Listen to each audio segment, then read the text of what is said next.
Welcome to Passive Aggressive Income. This program may contain strong language. The content may not be suitable for audiences under the age of 17. We understand many of our listeners may not agree with all of our personal viewpoints. We in no way, shape, or form mean to be offensive to anyone. Our show notes will provide all of our source material included for each episode. Now let's get passive aggressive. Welcome back to another episode of Passive Aggressive Income. I guess it would be I wasn't even using my microphone. That's how long it's been since we recorded. It's been a minute. We're a little rusty. So welcome back to another episode of Passive Aggressive Income. This episode, we're going to shake things up a bit and step away from our regular format and do a fun Q&A. We are going to give our own unique answers to passive income and personal questions, and we are going to surprise each other with the answers. So there's an extra layer of excitement in that. So I'm not going to know what Lexie's answers are, and she doesn't know what mine are. So it's going to just be a whole bunch of fun today. Yeah, we're switching things up a little bit. I think each week we dive into like kind of a serious topic and Yeah. we try and make it fun and add in some personal anecdotes here and there, but this is just so you guys, our listeners, can get to know us a little bit better and we'll just have some fun. So let's jump in. Okay. So the first question is, first, we are going to start off with a fun and easy question. What is your spirit animal? So you say this is a fun and easy question, but every time someone like asks me this question or like really asks me any sort of like question about how I would like categorize myself or what my Yeah. favorite whatever is, I just like start overthinking. So I have two Yeah. answers. Yeah, me too. Me too. It's so funny. Decisions are so hard. I know. So I'm at a cross, I think, between a cat and a bunny. Okay, So cute. yeah, so a cat because like I love the sun, just like sitting in the sun and like warm, like fuzzy things and like cuddling and just basically like the energy that cats give off of like doing whatever the fuck they want. I kind of Yes. identify with that. Yes. But also a bunny because like they're gentle and vegan and I don't really like identify with the whole carnivore side of cats. So I think that's where like Oh, the cross comes in. no, I get it. That's perfect. I really understand both. So great answer. Okay, so you are very cute and cuddly and sweet. I went a different route. My spirit animal is the poison dart frog. Oh my gosh, that is so specific. Yes, so it's native to Central America, which is where I'm from as well. And it's beautifully colored and has enough toxins to kill 10 to 20 men. So I'm like, perfect. I love it. That's so great. And I'm also going to add that my spirit person is Danny Ooh. DeVito. Yeah, that doesn't surprise me at all. All right, let's move on to our next question here. What is your favorite stream of passive income? I would say real estate for me, hands down. I think it really just set me up for my entire future. The other streams of income for me are fun. They don't produce as much, obviously, but this is just has made me, a well-rounded person in all of my life, not just in business. So I really have a lot to thank for being in real estate. So hands down, real estate. Yeah, I also chose real estate as my answer. I agree with that 100%. I found it to be the most rewarding, and it has Hmm. also brought me the most revenue in my life compared to other passive income streams by far. And something that I really like about it too is that I feel like you can be as hands-on or hands-off as you want to make it. So as your life changes, real estate can be something that you continue pursuing, but it can change along with whatever availability or whatever your goals are throughout life too. Yep, exactly. All right, next question. What age did you start investing in real estate? I think you're gonna beat me with this one. I might. I started at 22. Oh yeah, I started at 24, so you had a 2-year head start on me. Yeah, that's fine though, because I mean, starting in our 20s, early 20s is amazing. So good for us. Yeah, for sure. I mean, I think it's something that a lot of people, when they're that young, they're not even thinking about like setting up for their futures or saving for retirement or really like doing anything other than just kind of like living in the moment. Or maybe you're just like in school or graduating school or trying to like figure out what your next stage in life is. And so Mhm. I think the fact that we started so young has really like set us up for like a really successful future long term. Yeah, and because of trauma, I had to grow up really fast in my life. So my 20s feel like it's my 30s, and I feel like my 30s are going to feel like my 40s. So I like did all my 20s stuff in my teens, Right. unfortunately. So by the time that not that I was immature for sure in my 20s, like early 20s, but I had a lot of that partying out of my system. Mm. Well, not completely out because I still did party, but not as much as people, even to this day, still do, in their late 20s. So I'm glad I got it all out and then I figured out ways to level up in different ways, to, you know, push myself into the future. Yeah, I think I mean, it's really admirable that you're able to kind of get that out of your system and just move forward and knowing that like your 20s can be what you make it. And Mm, I relate to that a little bit because I feel like my like phase of partying, like it was very, very short-lived. And I think that also comes along with like it was, it was a lot, but then it was over and we moved on. And I think the fact that we have people or ourselves there's like sobriety in our lives. And I mm. think that has a really big factor in like realizing what is important in life and what you want out of it, and just like how to become a better, well-rounded, healthier person. And if that means that we grow up a little bit faster, that, it is what it is. There's pros and cons to that, but at least we're kind of set up for success because of it too. Right. I completely agree. All right, moving on to our next question. What are your go-to passive income and regular podcasts? Okay, so I have to plug. So besides our podcast and all the sins worldwide, of course, I my go-to for passive income would be Bigger Pockets. They are just every single, and it's not just real estate, it's just so much information from a podcast, and they have so many different people come on. It's just a wealth of knowledge. So definitely have to shout out to Bigger Pockets. And for my personal, it's a cross between the Mel Robbins podcast or Killer Psyche for because I love true crime, obviously. So I can't just pick like one because the Mel Robbins podcast is just like personal growth and um just really learning about yourself. So two different types of podcasts, but they're really my go-to. Mhm. Yeah, Bigger Pockets podcast is also my like go-to sort of like real estate, passive income, and like Mim said, they just talk about so many different things that are really helpful, whether you're like a business owner or just someone who's kind of interested in like seeing what kind of things people are doing out there.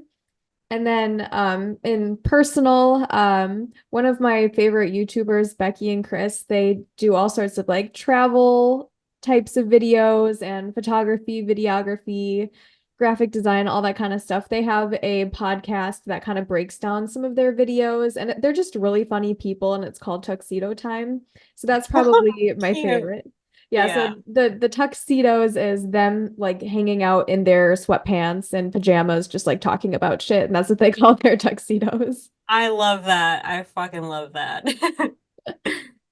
All right, next question. Who is the most influential person to you in your life and someone that you don't know if you have one? So for me, the most influential people, I had to do people. I can't just do one person, of course. Choices are the death of me. Yes. I My husband is somebody that I admire so much. I think that I've learned so much from him and I've grown because of him. So I have to give him a shout out. My grandmother, because She is just the most loving and kind-hearted person, even when people are shit. She has never in my entire life shown like a mean streak, and that to me is so admirable because I am just a firecracker and I cannot like be like her. I strive to be like her, just really forgiving and patient. So I admire her for that. And my father-in-law, he is the most driven man I have ever met. I strive to be like him, to build an empire, and just, get knocked down and then get back up type of attitude. So sorry I couldn't narrow it down to one person for in my life. But those three people mean so much to me and they're the most influential people in my life. Yeah. And for someone that I don't know, it was a tie between Princess Diana for her human rights activism and her grace under scrutiny and betrayal by her husband. Like everything that woman went through, and she was just like, y- you know, just did it under grace. And then unfortunately, she had to die, which really, Oh, really sucks. yeah. Um, and then the leader of the women's right movement, Elizabeth Stanton, of course, I have to shout her out. Hell yeah. That is so well thought out. For me, like my brain just immediately went to one person and I just ran with it. So there are so many people that have inspired me, both that I know and don't know, but there's one person that I feel like has really made the most positive influence in my life. And as corny as it may be, it's my husband, Alex. He has so much motivation and ambition and passion. And when he gets an idea in his head, he just goes for it and he doesn't look back and he just researches the shit out of everything. Mm-hmm. So he's so knowledgeable and just like a logical person who I'm like very emotional sometimes. And Yes. I think he's like helped ground me over the Mm. years. And yeah, and just with like pursuing like sobriety and real estate and like having these like business ideas, all of that I just think is so admirable and attractive. So yes, there's plenty of other people who have inspired me and who I look up to, but I gotta give it to Alex. No, I totally get like everything you said was basically like how I feel towards my husband too, because like you, I'm a very emotional person. I like run my life through my heart. So I, if I could, I make my decisions that way, and it's not always the Mhm. best.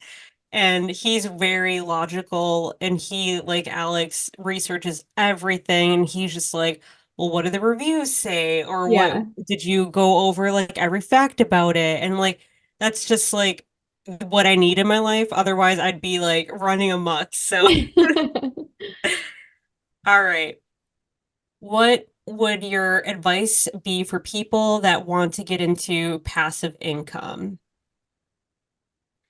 The best advice I can give people, if you're looking to get started in passive income, is do your research, get a mentor in the stream you're interested in, and start as soon as you can. You are never too young or too old to start making money on the side.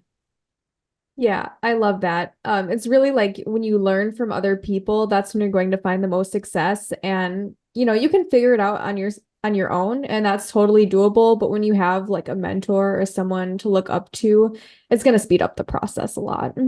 Absolutely. For me, my advice for someone looking to get into passive income, I think the biggest tip would be just to start, just like try something. Don't let the analysis paralysis stop you from just going and doing something. If you have an idea, just try it. Like start small, especially if it's something that's going to be like really time consuming or really expensive, and see if you like it, and then scale up if it's working and you're enjoying it. Yeah, and make yourself like a timetable of things that you want, because it looking at it as a big picture of, okay, I want to start real estate investing, but then that sounds daunting in itself. So then you say to yourself, okay, this month I want to educate myself on real estate. And then next month, I am going to get myself a mentor. And then the following month, I am going to look into different banks and see which one is the best fit for me and what kind of loan I can get. And then, you set it into small goals like how Lexi went over in our goal setting episode. Just make it one step at a time instead of one big step that you have to just dive into because then you're never going to want to do it. Yeah, that's a really good point. And, the more knowledgeable that you get on like all the different aspects, if we're using real estate as an example, then the more comfortable you're going to be feeling. So when you do start making decisions on like looking for a property or deciding whether to purchase one, you're going to have all the knowledge because you put in the time and research and you're kind of sticking to your schedule. hmm hmm All right, next question. If you were to travel anywhere in the world using Lexi's travel budget tips, where would you go? I instantly said the Philippines. I need to go, and I feel like that would be totally manageable using your tips. Yeah, the Philippines, I have not been there, but it's definitely on my to-do list. And so for me, I said I'd either like to explore more of Southeast Asia for the same reasons with you. It's like it's very cost effective. Once you're there, plane tickets might be expensive, but once you're there, Mhm. it's very cost effective to stay there as far as like food and accommodations. And I also just like love the culture, love the food. And for those same reasons, I also would really want to visit South America because I haven't been there yet. So those are kind of like on the to-do list. But I Yes. guess everywhere is sort of on the to-do list. I know it's really hard because I'm like everywhere. All right, next question. What is your favorite money saving tip that you use? I would say meal prepping at home and only eating out once a week. And then the more I thought about this, I also want to say thrifting. I am a huge thrifter. I really don't want to go to a regular store, so I'm gonna do meal prepping and thrifting. Yeah, I love that. For me, my like the thing that I found most success with as far as money tips is just not changing my lifestyle as my income increases, Mm, just being happy with where I'm at and not really like wanting more things just because I can afford more things or like, getting a new fancy car or whatever. Just being happy with where I'm at has made me really grateful for my life. And it's allowed me to also save a lot of money over the years because as we get more properties or as we get raises at work or whatever, it's all sort of like it doesn't really like it might feel good, but it doesn't make a difference in our lives because we're just happy with where we're at. And I think that's a really good place to be. I love that. That is a really good way to live your life and a good tip for people. So, hot tip right there. What would be your most recommended books, personal and passive income books?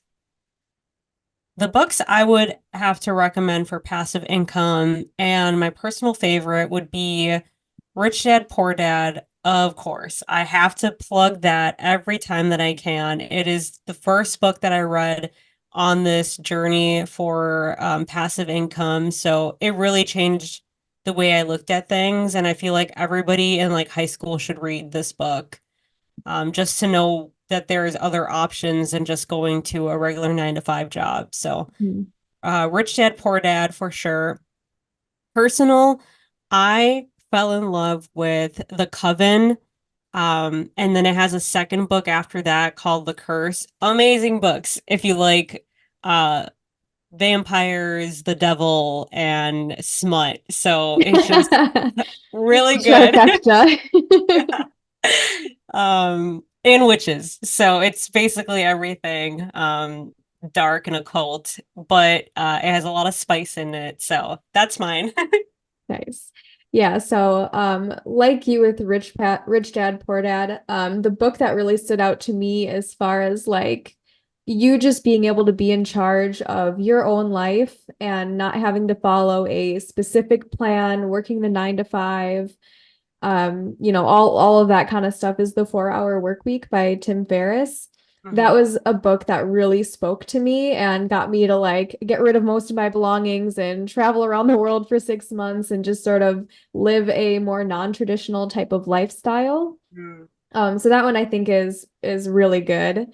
And then as far as personal books, I do a lot of reading and I really like romance. So one book that stands out to me that I read a couple years ago is called The Apple Tree by Kayla Rose. And I think she's a kind of a smaller author or like maybe newer, but that book just got me in my feels so much. And I remember Alex walking in on me towards the end, and I'm just like sobbing reading this book. That's a good book. That It is a is. good And book. like I don't really cry from books that often, so that was very impactful for me. For sure. Yeah, I don't think I've read a book that has made me cry since I read a Child Called It, and that one, if you don't cry from that one, you are made out of stone. So no, I feel you. I feel you on that. Mhm. All right, this is our last question. Even though I've had so much fun, we have to wrap it up after this one.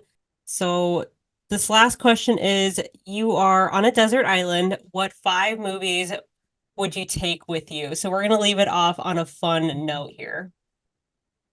I can go first. So I have to do Kill Bill Volume 1 and 2. Love Kill Bill. I love Quentin Tarantino, so it was really hard for me to pick. Uh, I picked two of his movies, so but it's like if you watch the first one, you have to watch the second one. So Mhm. had to do it. Uh, The Princess Bride. I love that movie. It is like I have to watch it at least once a year, and it's usually in my feels, so I have to watch it. Yes. The Grand Budapest Hotel. If you haven't watched it, definitely go watch it. It's very lighthearted. It's funny. It's a Wes Anderson movie, and I think it's super cute, and the the way that it's shot, it's just so beautifully made. All the colors, everything was just chef's kiss, really. Yeah. And then a classic Silence of the Lambs. I have to have my thriller. I have to have my horror in there. If you consider it horror, I don't. I just think it's a thriller. And I consider it to be horror. I'm just like, yeah, I'm not scared at all at this, but I love it. So yeah, I have to throw that one in there. And I really wanted to put in The Red Dragon, which is the prequel to this. But I couldn't because of all the other movies that I picked. So those are my five. It was really hard for me to pick five. I'm Yeah. a movie person, so there you go. I find it so fascinating to me that you're trying to bring a scary movie when you're alone on a deserted island. Dude, I watch scary movies by myself in the dark because nobody wants to watch scary movies with me. So I have to watch it by myself. I've watched like The Omen, I've watched like Annabelle, all of that by myself, and I'm just like not scared at all. I think I'm really fucked up. Hey, I mean, good for you. I wish I had balls like yours. I can't do it. Yeah, I mean, I think I'm better at scary movies than Alex is, but that's not really saying much. Oh gosh. All So right, my Lexi. movies, if I'm stranded on a deserted island, my favorite movie is About Time. I love time travel movies, and this one's just really wholesome. It's kind of a romance, but it's also just about like family, and it just makes my heart really happy. Alex and I watch it every year around Christmas, Okay.